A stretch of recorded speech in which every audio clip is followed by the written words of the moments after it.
ভিডিওটি স্কিপ না করে মনোযোগ দিয়ে শুনুন এবং কেমন আছেন মায়েরা আপনারা সবাই? আশা করি আপনারা সবাই ভালো আছেন, ভালো থাকবেন এই কামনাই করি।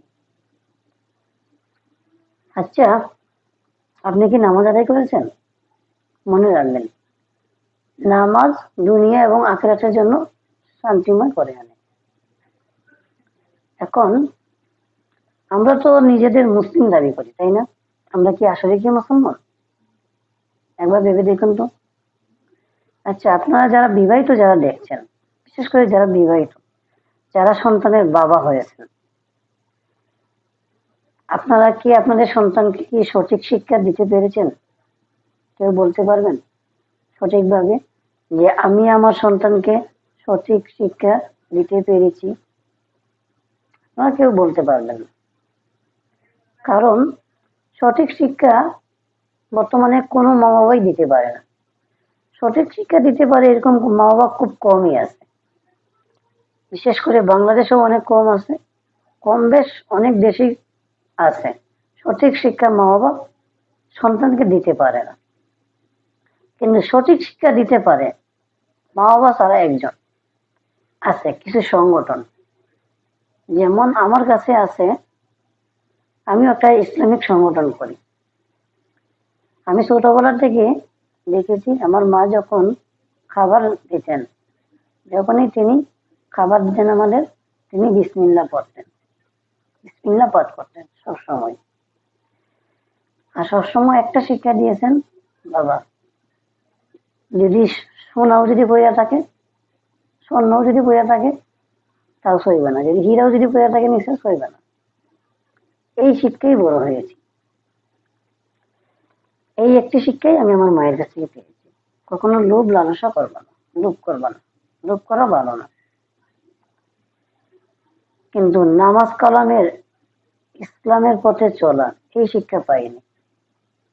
কারণ এই জ্ঞান আমার মায়ের মধ্যে ছিল না। কিন্তু হ্যাঁ, নিজের প্রশংসা নিজে করতে নাই। যেমন আমি ছোটবেলা থেকেই নামাজ কালাম পড়ি, কিন্তু এত বুঝি না।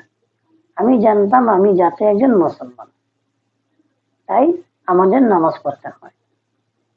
আর যারা হিন্দু তারা পূজা করে, মূর্তি পূজা করে।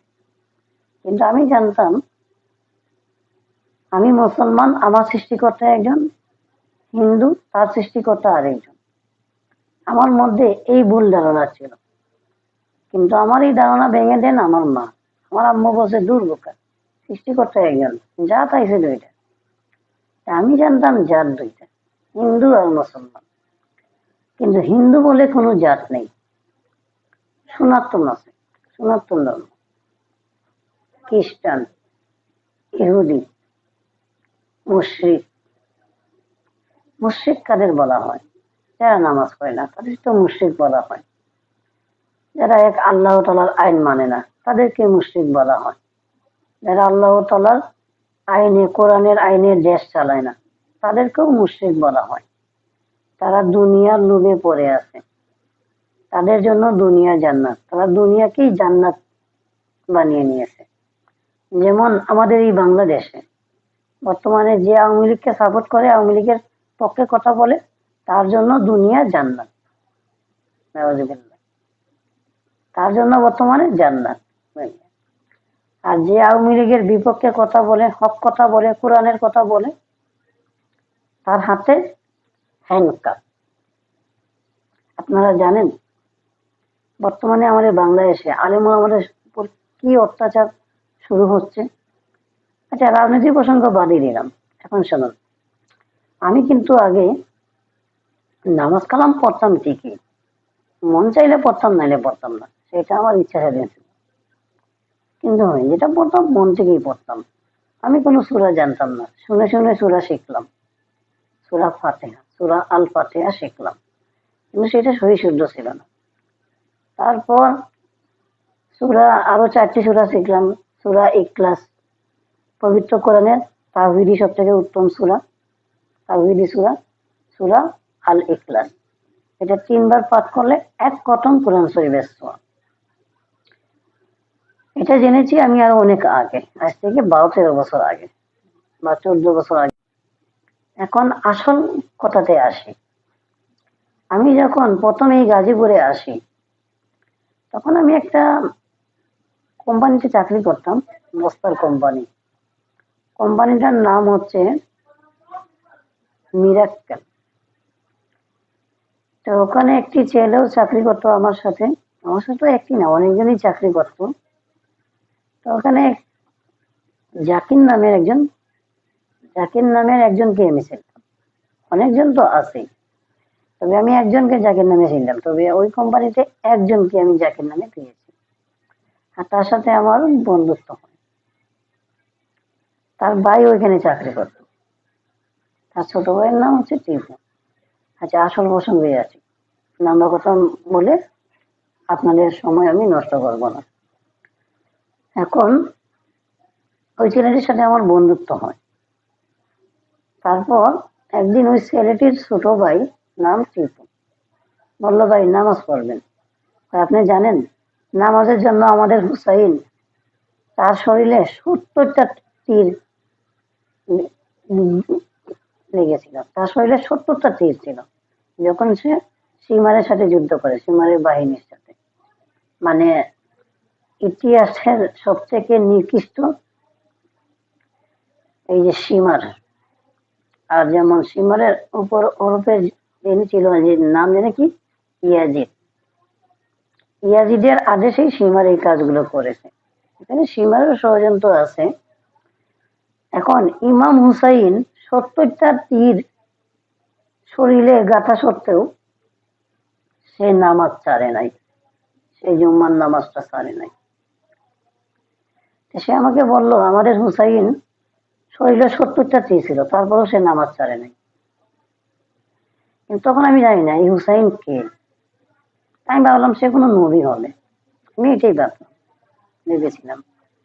তারপর পরে জানতে পারলাম ইমাম হুসাইন আমাদের নবী হযরত মুহাম্মদ মুস্তাফা সাল্লাল্লাহু আলাইহি সাল্লামের প্রিয় নাতি। হাসান হুসাইন, এরা দুই ভাই। হাসান বড় আর হুসাইন ছোট। ইমাম হুসাইন রাদিয়াল্লাহু আনহু 70টা তীর ছিল ওনার শরীরে, তারপরেও তিনি নামাজ ছাড়েন নাই। আর আমরা কেমন অদম, আমরা নামাজ পড়ি না।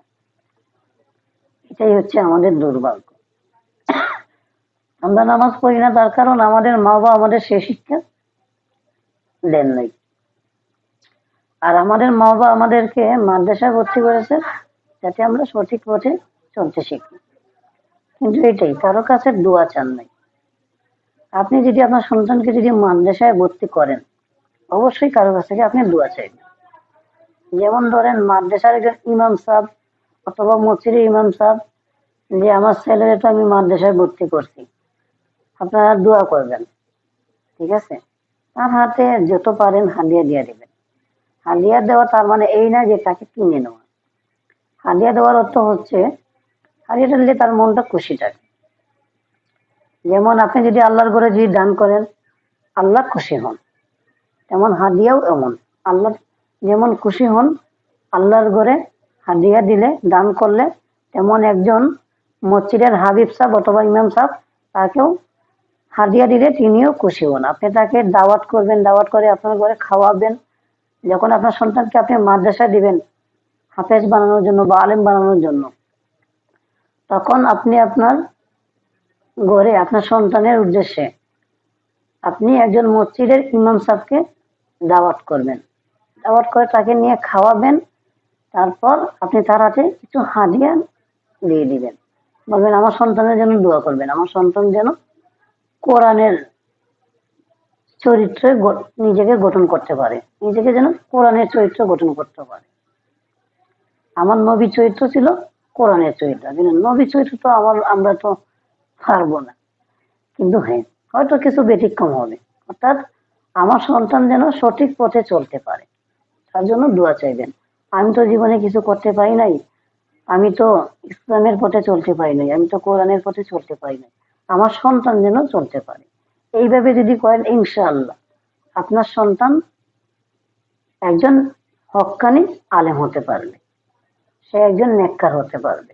ইনশাআল্লাহ আপনার সেই সন্তান কোনোদিন আপনাদের বলবে না, আর কোনোদিন ইনশাআল্লাহ আপনার সেই সন্তান কোনোদিন আপনার অবাধ্য হবে না।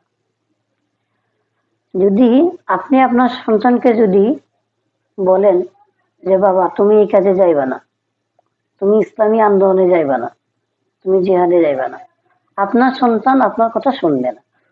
কারণ আপনি চেয়েছেন আপনার সন্তান যাতে সঠিক পথে চলুক, তাহলে সে সঠিক পথেই চলবে।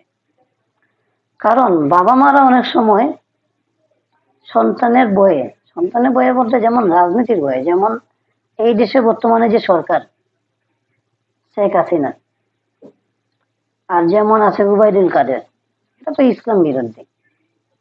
এদের বিরুদ্ধে কথা বললেই, হক কথা বললেই গ্রেপ্তার, আর গ্রেপ্তার করে টানা 19 ঘন্টা পিটায়।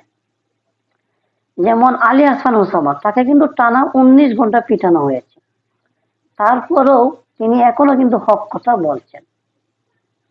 বুঝতে পারছেন? আল্লাহু আকবার। কারণ তাকে যে পিটানো হয়েছে তার কিছু হয় নাই, এতে তার ঈমান আরো মজবুত হয়েছে। বুঝতে পারছেন? হক পথে চললে, এক আল্লাহর পথে চললে, ইসলামের পথে চললে কোন শয়তান আপনার উপর যতই জুলুম করুক না কেন, শয়তান বলতে বর্তমানে যারা আলেমদের উপর অত্যাচার করতেছে, আমি তাদেরকে উদ্দেশ্য করেই বলছি, এরা হচ্ছে শয়তান, এরা হচ্ছে আবু জাহেলের বংশধর। আলী হাসান ওসামা টানা 19 ঘন্টা পিটাইছে, আর যারা পিটাইছে জানেন, তারা হসপিটালে ভর্তি। আল্লাহর গজব করছে এদের উপর, আল্লাহর গজব নাজিল হয়ে গেছে। এখন রাজনীতি প্রসঙ্গে নাই আসি। এখন সঠিক শিক্ষা, এই যে আমি এখন 5 ওয়াক্ত নামাজ আদায় করি, আপনি জানেন আমার এই নামাজের কিন্তু হিসাব দিতে হবে পরকালে, কিন্তু বর্তমানে দুনিয়াতেও আমি হিসাব দিই। কাকে হিসাব দিই জানেন? আমার সংগঠন আমার কাছ থেকে হিসাব নেই আমি কয়েকটা নামাজ পড়ছি সারা মাসে। এটা নেওয়ার কারণ হচ্ছে আমি যাতে সঠিক পথে চলি। তাহলে আমার কাছ থেকে যদি হিসাব নেয়, এই যে দেখুন এই বইটি আমার সংগঠন আমাকে ধরিয়ে দিয়েছে, এটা হচ্ছে জামাত ইসলামের রিপোর্ট বই। এই রিপোর্ট বইয়ের 2য় পৃষ্ঠায় আছে, এই হচ্ছে পরের পৃষ্ঠা। এখানে একটি সূরা বাকারা, সূরা হাসরের 18-19 আয়াতের একটি তর্জমা লেখা আছে, আমি পড়ছি, আপনারা শুনুন। হে ঈমানদারগণ, আল্লাহ তাআলাকে ভয় করো এবং প্রত্যেক ব্যক্তি যেন খেয়াল রাখে যে সে আগামী দিনের জন্য কি ব্যবসা করে রেখেছে, আর তোমরা ভয় করো আল্লাহ তাআলাকে। আল্লাহ নিশ্চিত তোমাদের সেই সব আমল সম্পর্কে অবহিত যা তোমরা করতে থাকো। তোমরা সেই লোকদের মতো হয়ে যেও না যারা আল্লাহকে ভুলে গিয়েছে, ফলে আল্লাহ তাদেরকে আত্মবোলা বানিয়ে দিয়েছেন। এসব লোকেরাই ফাসেক। তারা কারা জানেন? তারা হচ্ছে ইহুদিরা। এই ইহুদিরা মুসা নবীর আমলে টানা 40 বছর জান্নাতি খাবার খাইছে, জানেন? হয়তো আপনারা অবাক হচ্ছেন, কিন্তু হ্যাঁ, এটাই সত্যি। এরা টানা 40 বছর জান্নাতি খাবার খাইছে। ওরা মুসাকে বলল আল্লাহ আমাদেরকে খাওয়ায়, তাই না? ঠিক আছে, আজকের পর আমরা কোনো কাম কাজ করবো না, আজকের পর আমরা পায়ের উপর পা তুলে বসে খাবো, দেখি আল্লাহ কিভাবে খাওয়ায়, তোমার আল্লাহ কিভাবে আমাদের খাওয়ায়। তখন মুসা আলাইহিস সালাম নামাজ পড়ে আল্লাহর কাছে সাহায্য প্রার্থনা করলেন। তখন আল্লাহ তাআলা তাদেরকে টানা 40 বছর বিনা পরিশ্রমে তাদেরকে খাওয়িয়েছে। এরপরও এরা আল্লাহ তাআলার নিয়ামত বিশ্বাস করে নাই। সূরা আর রহমানে আছে ফাবি আইয়ু আলা রাব্বিকুমা তুকাজ্জিবান। সুতরাং তোমরা তোমাদের প্রতিপালকের কোন নিয়ামতকে অস্বীকার করবে?